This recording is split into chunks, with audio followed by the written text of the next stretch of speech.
시에도 오늘은 생각에 대해서 이야기를 하려고 합니다. 말씀은 생각이 되고 믿음이 됩니다.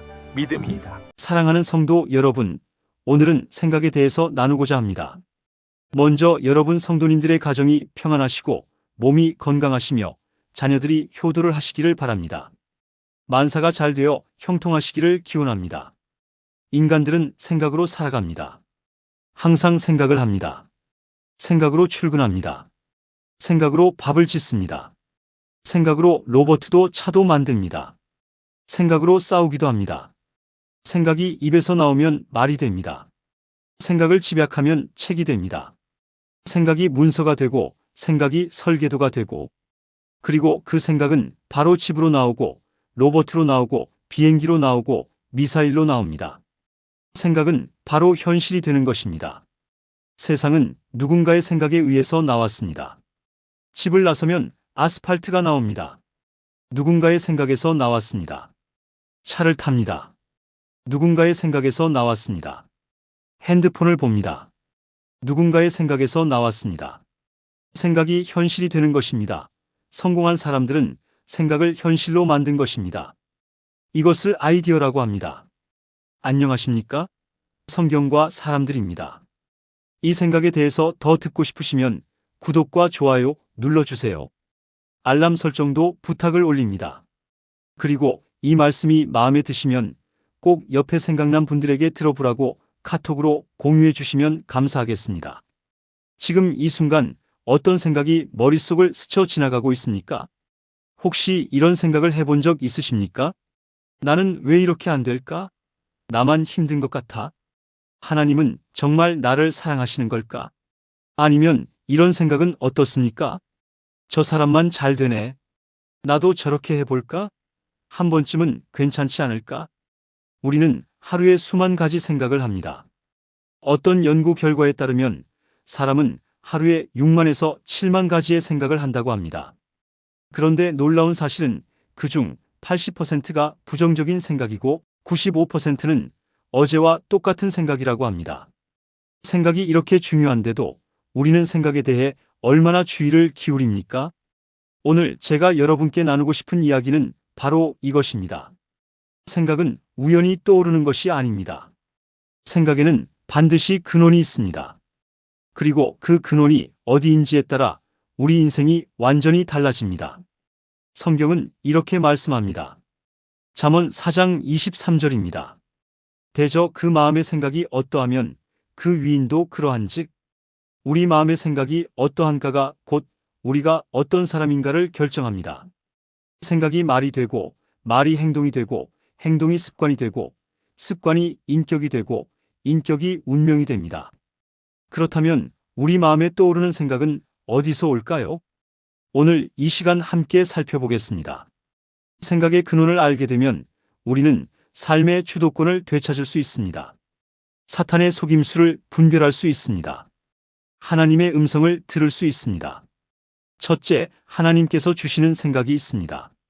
태초에 하나님께서 인간을 창조하셨을 때 무엇을 주셨습니까? 생명을 주셨습니다. 영혼을 주셨습니다. 그리고 생각하는 능력을 주셨습니다. 창세기 2장을 보십시오. 하나님께서 아담과 하와를 에덴 동산에 두시고 말씀하셨습니다. 동산 각종 나무의 열매는 내가 임의로 먹되 선악을 알게 하는 나무의 열매는 먹지 말라. 내가 먹는 날에는 반드시 죽으리라. 이것이 무엇입니까? 하나님께서 인간에게 주신 첫 번째 말씀입니다. 하나님의 생각입니다. 하나님의 마음입니다. 하나님은 왜 이 명령을 주셨을까요? 인간을 괴롭히려고? 자유를 빼앗으려고? 아닙니다. 보호하시려는 것입니다. 사랑하시기 때문입니다. 마치 부모가 어린아이에게 말하는 것과 같습니다. 칼을 만지지 마라. 다친다. 불 가까이 가지 마라. 화상 입는다. 이것은 금지가 아니라 사랑입니다. 보호입니다. 하나님께서 주시는 생각은 언제나 우리를 살리는 생각입니다. 우리를 세우는 생각입니다. 우리를 자유하게 하는 생각입니다. 이사야 55장 8절부터 9절을 보십시오. 이는 내 생각이 너희의 생각과 다르며 내 길은 너희의 길과 다름이니라. 여호와의 말씀이니라. 이는 하늘이 땅보다 높음같이 내 길은 너희의 길보다 높으며 내 생각은 너희의 생각보다 높음이니라. 하나님의 생각은 우리 생각보다 높습니다. 우리가 이해할 수 없을 때도 있습니다. 하지만 하나님의 생각은 언제나 선하십니다. 언제나 최선입니다. 시편 40편을 쓴 다윗은 이렇게 고백합니다. 여호와 나의 하나님이여, 주께서 행하신 기적이 많고 우리를 향하신 주의 생각도 많도소이다. 하나님은 우리를 향한 생각이 많으신 분입니다. 잠시도 우리를 잊지 않으시는 분입니다. 우리가 잠들어 있을 때도 하나님은 우리를 생각하십니다. 예레미야 29장 11절에서 하나님은 말씀하십니다. 여호와의 말씀이니라. 너희를 향한 나의 생각을 내가 아나니 평안이요 재앙이 아니니라. 너희에게 미래와 희망을 주는 것이니라. 하나님께서 우리를 향해 품으시는 생각은 무엇입니까? 평안입니다. 미래입니다. 희망입니다. 그렇다면 하나님의 생각을 어떻게 알 수 있습니까? 어떻게 받을 수 있습니까? 말씀을 통해서입니다. 성경은 하나님의 생각이 기록된 책입니다. 우리가 성경을 읽을 때 하나님의 생각이 우리 마음에 들어옵니다. 시편 119편 105절입니다. 주의 말씀은 내 발의 등이요 내 길의 빛이니이다. 말씀이 우리 길을 밝혀줍니다. 어디로 가야 할지 알려줍니다. 어떻게 살아야 할지 가르쳐줍니다. 또한 기도를 통해서입니다. 기도할 때 성령님께서 우리 마음에 하나님의 생각을 넣어주십니다. 때로는 평안으로, 때로는 확신으로, 때로는 말씀으로 다가오십니다. 그런데 문제가 있습니다. 하나님만 우리에게 생각을 주시는 것이 아니라는 것입니다. 둘째, 사탄도 생각을 집어넣습니다.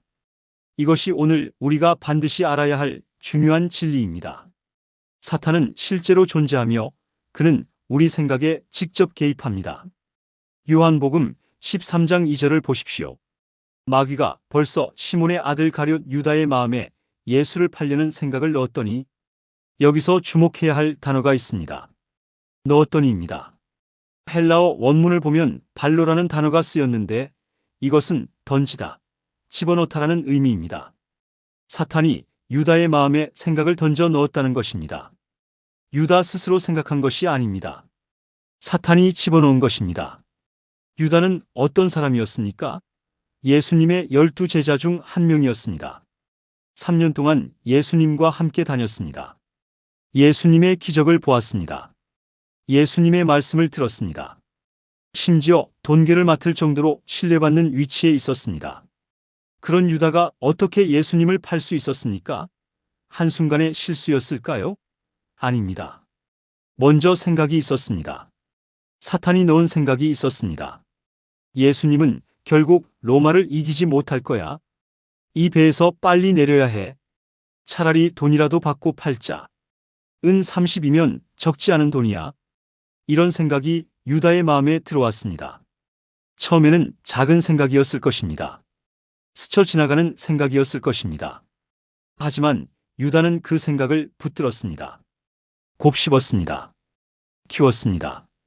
그리고 마침내 그 생각이 행동이 되었습니다. 유다는 대제사장들에게 가서 말했습니다.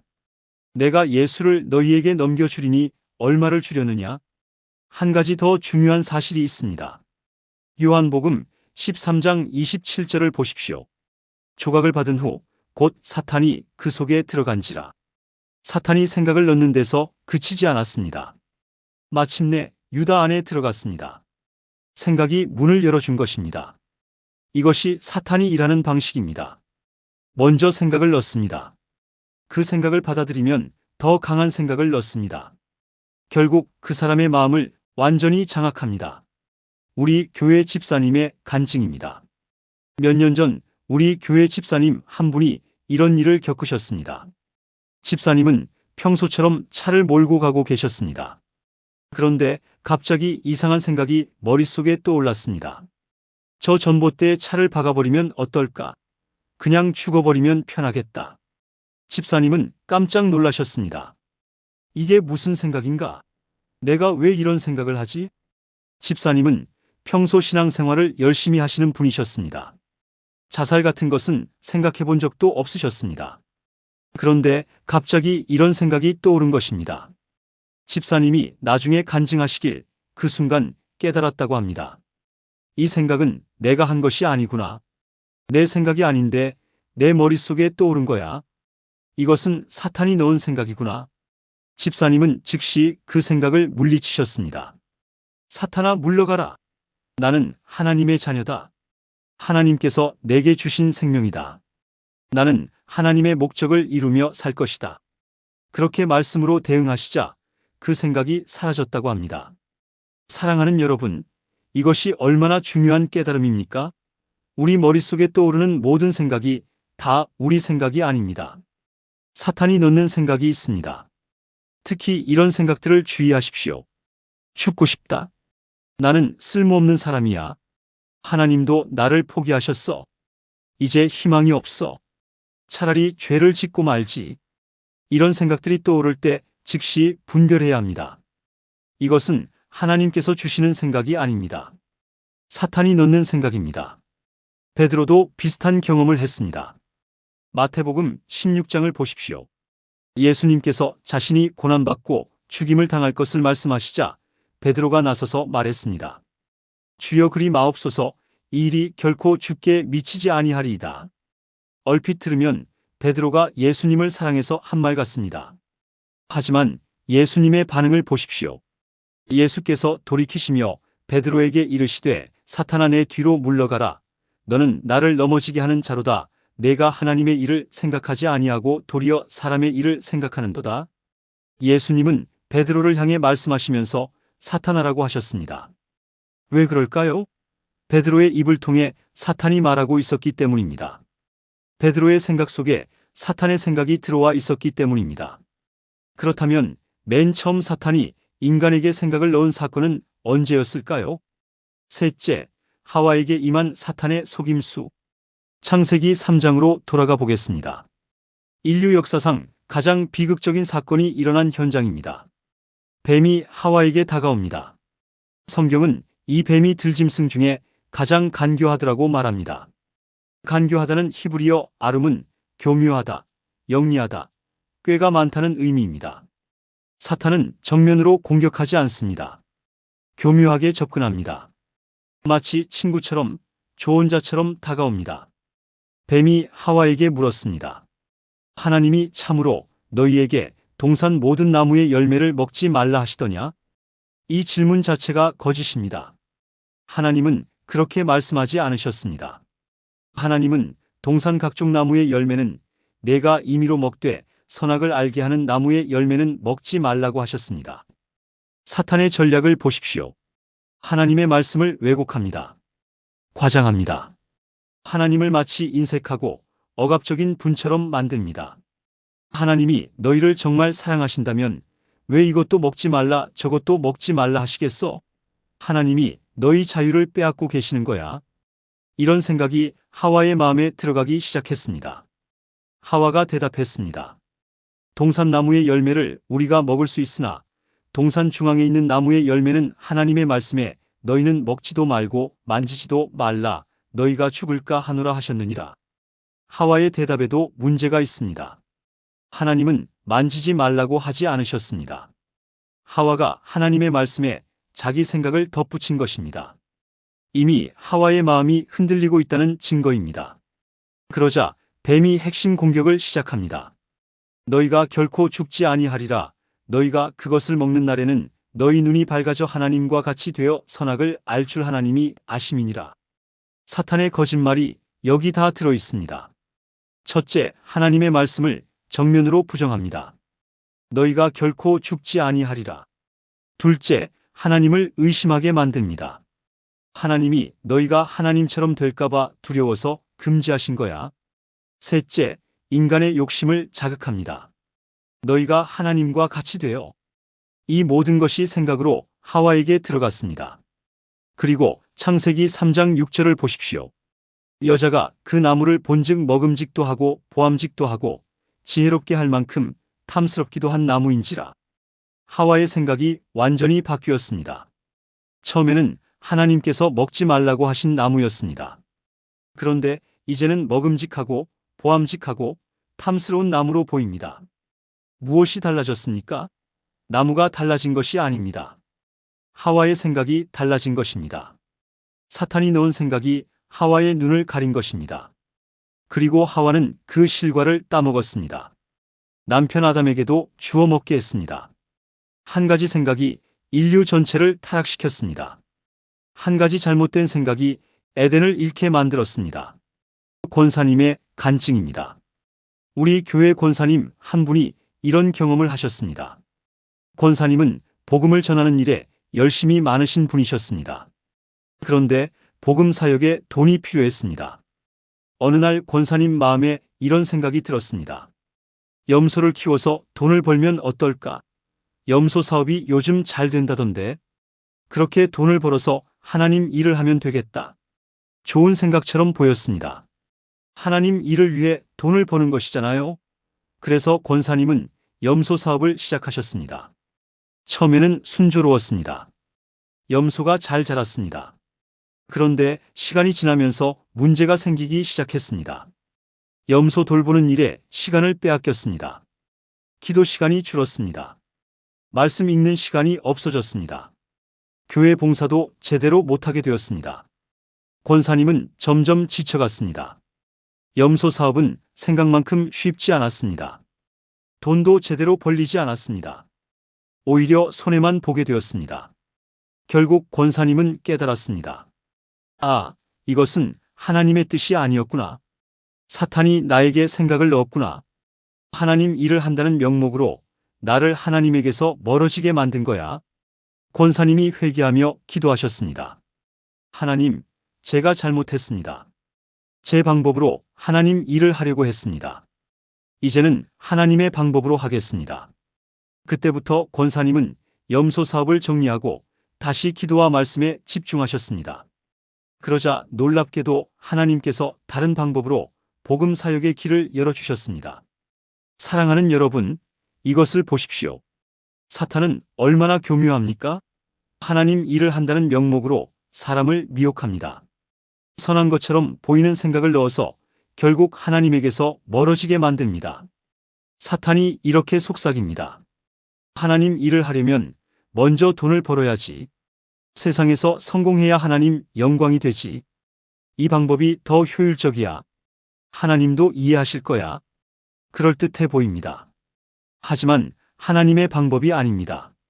하나님은 우리가 먼저 그의 나라와 그의 의를 구하라고 하셨습니다. 그러면 모든 것을 더하여 주신다고 하셨습니다. 마태복음 6장 33절입니다. 그런즉 너희는 먼저 그의 나라와 그의 의를 구하라, 그리하면 이 모든 것을 너희에게 더하시리라. 순서가 중요합니다. 먼저 하나님 나라를 구하는 것입니다. 그러면 하나님께서 필요한 것을 공급하십니다. 우리가 먼저 돈을 벌고 성공하고 그 다음에 하나님 일을 하는 것이 아닙니다. 사탄은 지금도 우리에게 이런 생각들을 넣고 있습니다. 분별해야 합니다. 고린도후서 10장 5절에서 바울은 이렇게 말합니다. 모든 이론을 무너뜨리며 하나님 아는 것을 대적하여 높아진 것을 다 무너뜨리고 모든 생각을 사로잡아 그리스도에게 복종하게 하니. 우리는 생각을 사로잡아야 합니다. 사탄이 넣은 생각을 분별해야 합니다.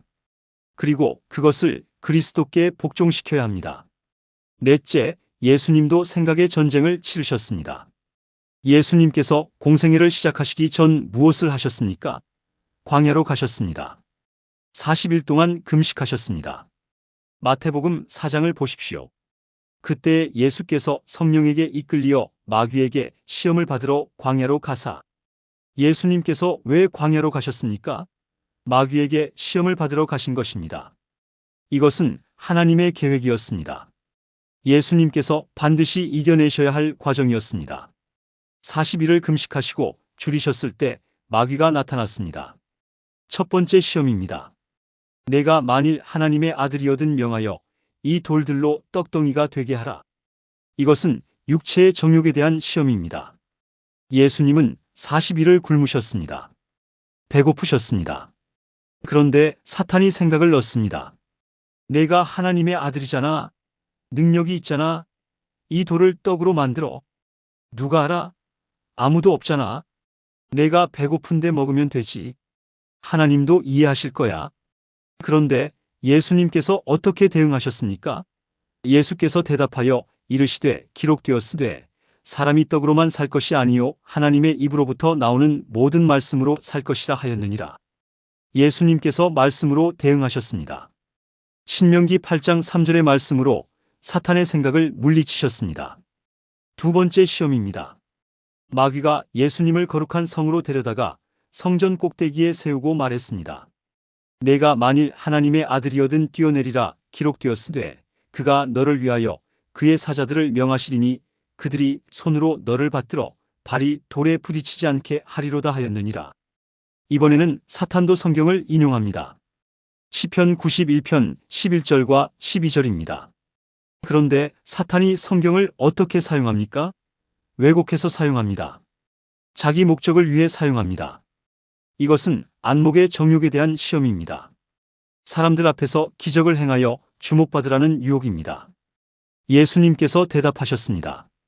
예수께서 이르시되 또 기록되었으되 주 너의 하나님을 시험하지 말라 하였느니라. 다시 말씀으로 대응하셨습니다. 신명기 6장 16절의 말씀입니다. 세 번째 시험입니다. 마귀가 예수님을 지극히 높은 산으로 데려가서 천하 만국과 그 영광을 보여주며 말했습니다. 만일 내게 엎드려 경배하면 이 모든 것을 내게 주리라. 이것은 이생의 자랑에 대한 시험입니다. 권력에 대한 유혹입니다. 사탄이 생각을 넣습니다. 내가 메시아잖아. 세상을 구원하러 왔잖아. 그러려면 권력이 필요해. 내가 줄게. 십자가 안 지고도 세상을 구원할 수 있어. 그냥 한 번만 절하면 돼. 예수님께서 단호하게 말씀하셨습니다. 사탄아 물러가라 기록되었으되 주 너의 하나님께 경배하고 다만 그를 섬기라 하였느니라. 신명기 6장 13절의 말씀으로 사탄을 물리치셨습니다. 세 번의 시험 모두 생각의 전쟁이었습니다. 사탄이 생각을 넣었고 예수님께서 말씀으로 대응하셨습니다. 여기서 우리가 배워야 할 교훈이 있습니다. 첫째, 사탄의 시험은 피할 수 없습니다. 예수님도 받으셨습니다.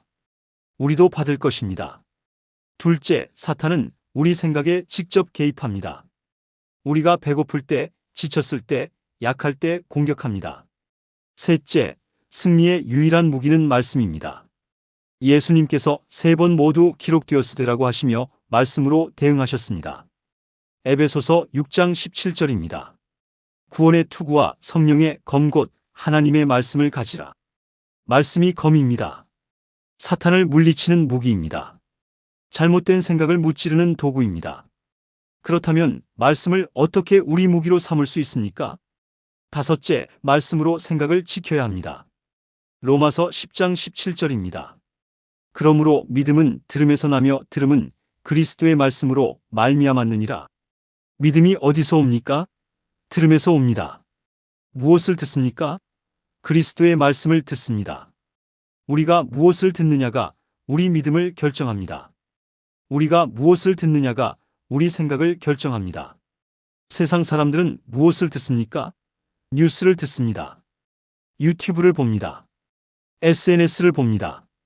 그리고 그것이 그들의 생각을 만듭니다. 두려움을 듣습니다. 불안을 듣습니다. 절망을 듣습니다.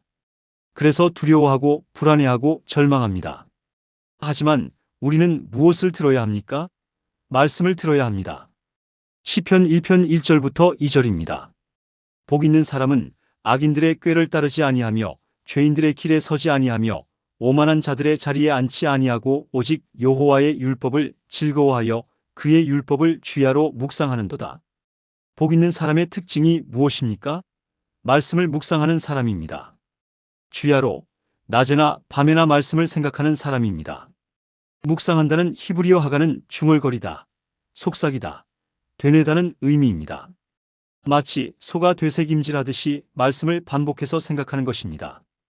여호수아 1장 8절입니다. 이 율법책을 내 입에서 떠나지 말게 하며 주야로 그것을 묵상하여 그 안에 기록된 대로 다 지켜 행하라. 그리하면 내 길이 평탄하게 될 것이며 내가 형통하리라. 말씀을 묵상하는 사람에게 무슨 일이 일어납니까? 길이 평탄하게 됩니다. 형통하게 됩니다. 왜 그럴까요? 말씀이 우리 생각을 바꾸기 때문입니다.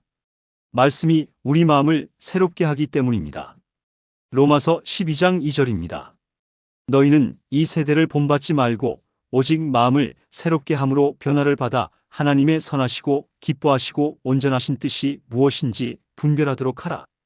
마음을 새롭게 한다는 것이 무엇입니까?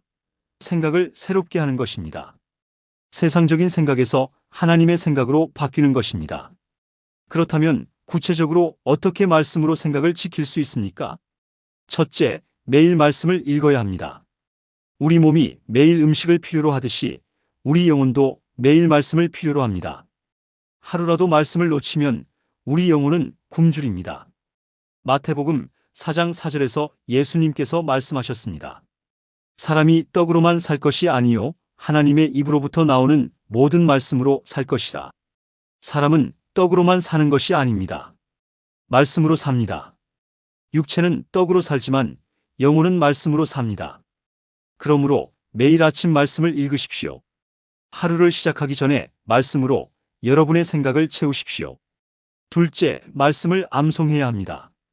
시편 119편 11절입니다. 내가 주의 말씀을 내 마음에 두어 주께 죄를 짓지 아니하리이다. 말씀을 마음에 두는 것입니다. 암송하는 것입니다. 외우는 것입니다. 사탄이 거짓된 생각을 넣어올 때 즉시 말씀으로 대응할 수 있으려면 말씀이 우리 마음속에 있어야 합니다. 예수님께서도 사탄의 시험을 받으실 때 성경책을 펼쳐보지 않으셨습니다. 이미 마음에 있는 말씀으로 즉시 대응하셨습니다. 셋째, 말씀을 묵상해야 합니다.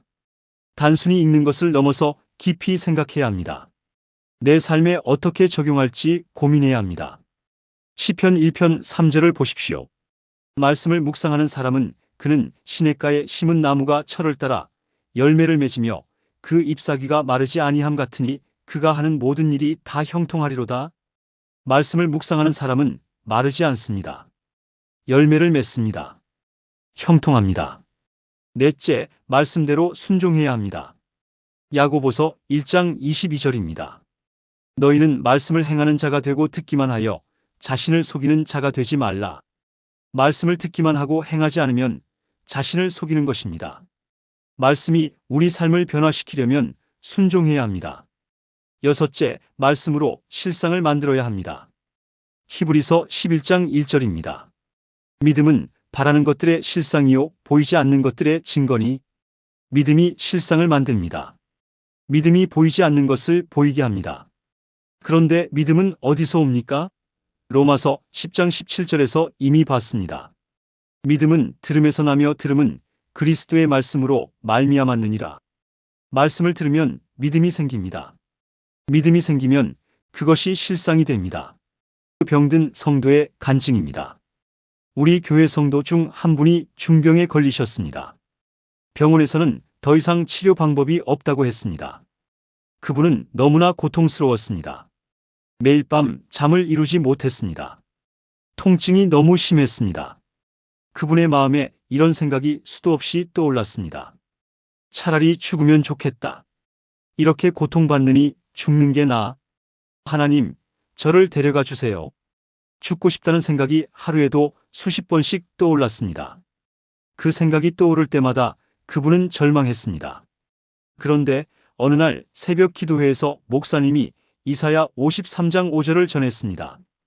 그가 찔림은 우리의 허물 때문이요 그가 상함은 우리의 죄악 때문이라. 그가 징계를 받음으로 우리는 평화를 누리고 그가 채찍에 맞음으로 우리는 나음을 받았도다. 그 말씀이 그분의 마음에 박혔습니다. 특히 마지막 구절이요. 그가 채찍에 맞음으로 우리는 나음을 받았도다. 그분은 깨달았습니다. 나음을 받았도다. 과거형입니다. 이미 나았다는 것입니다. 예수님께서 2000년 전에 채찍에 맞으셨습니다. 그 채찍으로 우리가 이미 나음을 받았습니다. 이것이 하나님의 말씀입니다. 그날부터 그분은 생각을 바꾸기 시작했습니다. 죽고 싶다는 생각이 떠오를 때마다 이렇게 선포했습니다. 아니야. 나는 이미 나음을 받았어. 예수님께서 채찍에 맞으실 때 내 병도 함께 가져가셨어. 나는 건강해. 나는 살 거야. 처음에는 몸의 고통이 여전했습니다. 아무것도 변한 것 같지 않았습니다. 하지만 그분은 계속 말씀을 선포했습니다. 아침에 눈을 뜨면 나는 이미 나음을 받았다. 통증이 올 때마다 예수님의 채찍으로 나는 나았다. 잠들기 전에 내일은 더 건강해질 것이다. 그렇게 수개월이 지났습니다. 그리고 놀라운 일이 일어났습니다. 통증이 줄어들기 시작했습니다. 잠을 잘 수 있게 되었습니다. 식욕이 돌아왔습니다. 병원에 가서 검사를 받았습니다. 의사가 깜짝 놀랐습니다. 이게 어떻게 된 일입니까? 암세포가 거의 사라졌습니다. 이것은 의학적으로 설명이 안 됩니다. 그분은 간증했습니다. 하나님의 말씀이 저를 살렸습니다. 말씀을 믿고 고백했더니 그것이 실상이 되었습니다. 사랑하는 여러분, 이것이 믿음의 능력입니다. 이것이 말씀의 능력입니다. 지금 여러분이 어떤 상황에 있든지 말씀을 선포하십시오. 경제적으로 어렵습니까? 빌립보서 4장 19절을 선포하십시오. 나의 하나님이 그리스도 예수 안에서 영광 가운데 그 풍성한 대로 너희 모든 쓸 것을 채우시리라. 가정에 문제가 있습니까? 여호수아 24장 15절을 선포하십시오. 나와 내 집은 여호와를 섬기겠노라. 외롭고 힘듭니까? 이사야 41장 10절을 선포하십시오. 두려워하지 말라. 내가 너와 함께 함이라. 놀라지 말라. 나는 내 하나님이 됨이라. 내가 너를 굳세게 하리라. 참으로 너를 도와주리라. 참으로 나의 의로운 오른손으로 너를 붙들리라. 마가복음 11장 23절에서 24절입니다. 내가 진실로 너희에게 이르노니 누구든지 이 산더러 들리어 바다에 던져지라 하며 그 말하는 것이 이루어질 줄 믿고 마음에 의심하지 아니하면 그대로 되리라. 그러므로 내가 너희에게 말하노니 무엇이든지 기도하고 구하는 것은 받은 줄로 믿으라. 그리하면 너희에게 그대로 되리라. 받은 줄로 믿으라고 하십니다. 아직 받지 않았어도 받은 줄로 믿으라는 것입니다. 이것이 믿음입니다. 이것이 말씀의 능력입니다. 말씀을 들으면 믿음이 생깁니다. 믿음이 생각을 바꿉니다. 생각이 고백을 바꿉니다. 고백이 현실을 바꿉니다. 일곱째, 성령 충만을 받아야 합니다. 그런데 우리 힘만으로는 부족합니다. 우리 의지만으로는 사탄을 이길 수 없습니다. 사도행전 1장 8절입니다.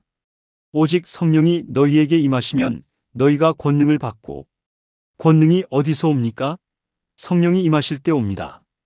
에베소서 5장 18절입니다.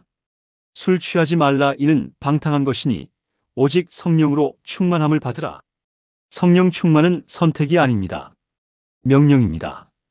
그리스도인이라면 반드시 성령 충만을 받아야 합니다. 왜 성령 충만이 필요합니까? 첫째, 성령님께서 우리 생각을 지켜주시기 때문입니다. 요한복음 14장 26절입니다. 보혜사 곧 아버지께서 내 이름으로 보내실 성령 그가 너희에게 모든 것을 가르치고 내가 너희에게 말한 모든 것을 생각나게 하리라. 성령님께서 무엇을 하십니까? 생각나게 하십니다. 예수님의 말씀을 생각나게 하십니다. 사탄이 거짓된 생각을 넣어올 때 성령님께서 말씀을 생각나게 하십니다.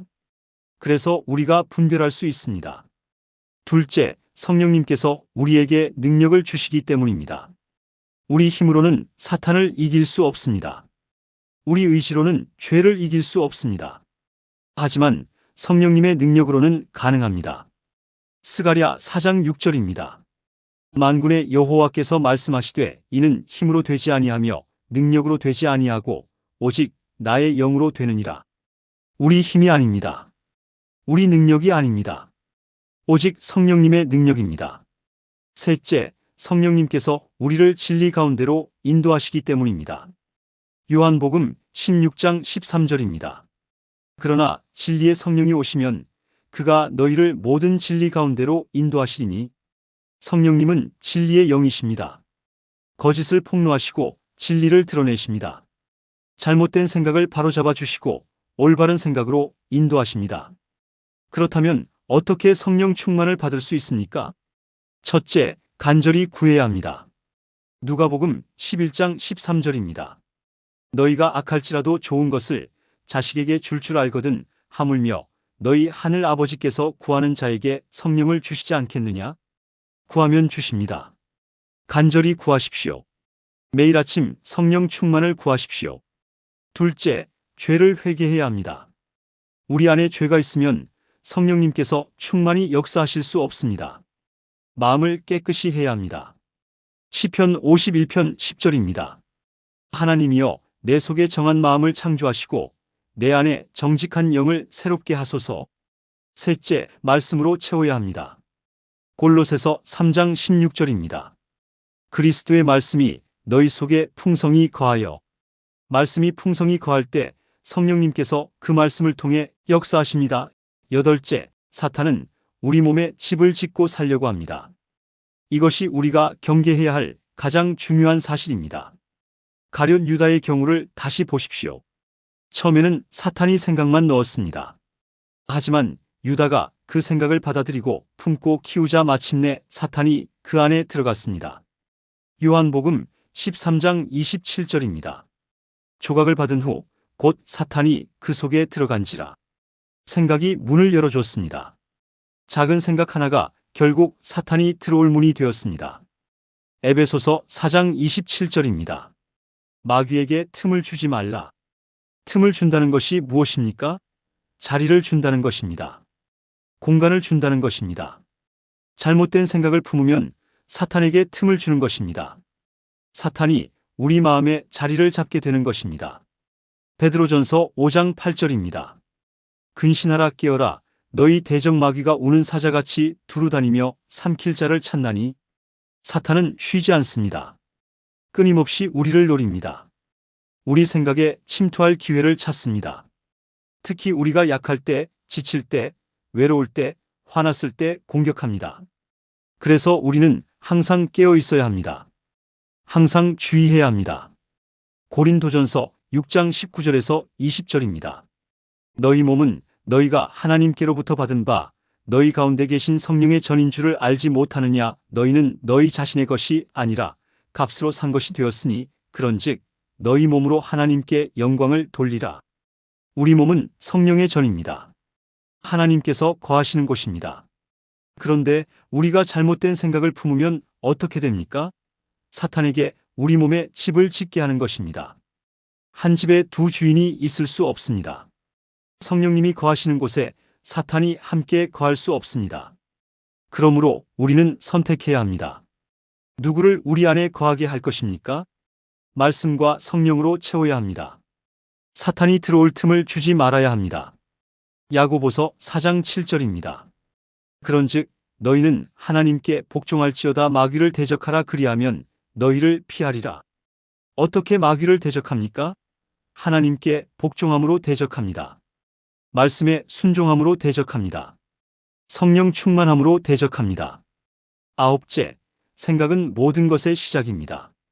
이제 우리가 살펴본 모든 것을 정리해 보겠습니다. 인간은 생각하는 존재입니다. 우리는 생각으로 살아갑니다. 아침에 일어나서 무엇을 먹을지 생각합니다. 오늘 무엇을 할지 생각합니다. 어떻게 문제를 해결할지 생각합니다. 생각으로 직장에 갑니다. 생각으로 밥을 짓습니다. 생각으로 집을 짓습니다. 생각으로 도로를 만듭니다. 생각으로 로봇을 만듭니다. 생각으로 미사일을 쏩니다. 모든 것이 생각에서 시작됩니다. 잠언 23장 7절입니다. 대저 그 마음의 생각이 어떠하면 그 위인도 그러한즉. 생각이 우리가 누구인지를 결정합니다. 좋은 생각을 하는 사람은 좋은 사람이 됩니다. 나쁜 생각을 하는 사람은 나쁜 사람이 됩니다. 감사하는 생각을 하는 사람은 감사하는 사람이 됩니다. 불평하는 생각을 하는 사람은 불평하는 사람이 됩니다. 믿음의 생각을 하는 사람은 믿음의 사람이 됩니다. 의심의 생각을 하는 사람은 의심하는 사람이 됩니다. 그러므로 생각을 지키는 것이 무엇보다 중요합니다. 잠언 4장 23절입니다.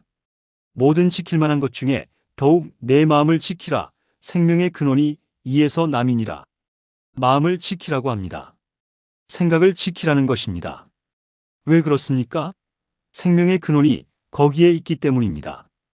우리 인생의 방향이 생각에서 결정됩니다. 우리 인생의 질이 생각에서 결정됩니다. 우리 인생의 결과가 생각에서 결정됩니다. 열째, 오늘부터 생각을 바꾸십시오. 사랑하는 여러분, 오늘 이 말씀을 들으신 여러분은 더 이상 사탄의 속임수에 넘어가지 마십시오. 사탄이 부정적인 생각을 넣어올 때 분별하십시오. 그것이 하나님의 생각이 아니라 사탄의 생각임을 깨달으십시오. 나는 안 돼, 이것은 사탄의 생각입니다. 하나님은 말씀하십니다. 내게 능력 주시는 자 안에서 내가 모든 것을 할 수 있느니라. 빌립보서 4장 13절입니다. 하나님이 나를 버리셨어. 이것은 사탄의 생각입니다. 하나님은 말씀하십니다. 내가 결코 너희를 버리지 아니하고 너희를 떠나지 아니하리라. 히브리서 13장 5절입니다. 나는 쓸모없는 사람이야. 이것은 사탄의 생각입니다. 하나님은 말씀하십니다. 너희는 택하신 족속이요, 왕같은 제사장들이요, 거룩한 나라요, 그의 소유가 된 백성이니. 베드로전서 2장 9절입니다. 오늘부터 여러분의 생각을 말씀으로 채우십시오. 아침에 눈을 뜨면 가장 먼저 무엇을 하십니까? 핸드폰을 보십니까? 뉴스를 보십니까? 아니면 말씀을 보십니까? 오늘부터 이렇게 하십시오. 아침에 눈을 뜨면 감사의 고백으로 시작하십시오. 하나님 감사합니다. 오늘도 살려주셔서 감사합니다. 그리고 말씀을 읽으십시오. 하루를 시작하기 전에 말씀으로 여러분의 생각을 채우십시오. 성령 충만을 구하십시오.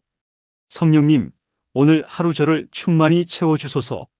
제 생각을 지켜주소서. 사탄의 거짓을 분별하게 하소서. 그리고 하루 종일 말씀을 묵상하십시오. 일하면서도, 걸으면서도, 쉬면서도 말씀을 생각하십시오. 밤에 잠들기 전에도 말씀으로 하루를 마무리하십시오. 주의 말씀은 내 발의 등이요, 내 길의 빛이니이다. 이렇게 사는 사람이 복 있는 사람입니다. 이렇게 사는 사람이 승리하는 사람입니다. 시편 1편에서 말씀을 묵상하는 사람을 뭐라고 했습니까? 그는 시냇가에 심은 나무가 철을 따라 열매를 맺으며 그 잎사귀가 마르지 아니함 같으니 그가 하는 모든 일이 다 형통하리로다. 형통한다고 했습니다. 열매를 맺는다고 했습니다. 마르지 않는다고 했습니다. 이것이 하나님의 약속입니다. 마지막으로, 사랑하는 여러분, 지금 이 순간 어떤 생각을 하고 계십니까? 혹시 이 말씀이 나한테는 안 될 거야 라는 생각이 듭니까? 그것은 사탄의 생각입니다. 물리치십시오. 혹시 나는 이미 늦었어 라는 생각이 듭니까? 그것도 사탄의 생각입니다. 하나님께는 늦은 것이 없습니다. 혹시 내가 과연 변할 수 있을까라는 생각이 듭니까? 하나님의 말씀을 믿으십시오. 하나님께서 변화시키십니다. 로마서 12장 2절을 다시 한번 보십시오.